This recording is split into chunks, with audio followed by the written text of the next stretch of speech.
Oh. Tapos na kami sa falls. Ama, di ba gorilla nananapak naman? Tapos na kami sa falls. Punta na kami sa resort na nakuha namin.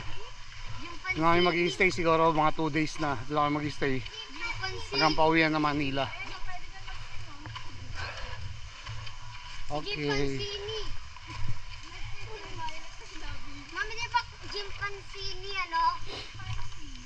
Namin sa... Anong ginagawa? Ayan, may pangalan nun? Estrella Falls? Hindi. Tapos kami sa ano? Australia Falls. Nanay Beach Resort. Napunta kami kay Nanay Beach Resort. Sa nanay namin. Bali, doon na kami mag-overnight.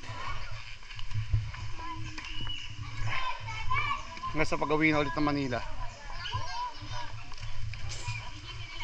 Andito yung unggoy sila, no? Australia Falls.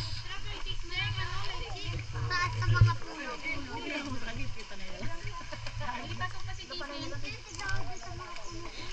Sobrang daming tao pumupunta. Mura kasi. Mura. Parang pag sa local yata nila 30 pesos lang, 20 pesos. At ito yung kapatid namin. Ito yung kapatid namin. Hindi mo kami magkakapatid natin dyan. Ito. Paano mo nasabi? Et mo labi. Ay no.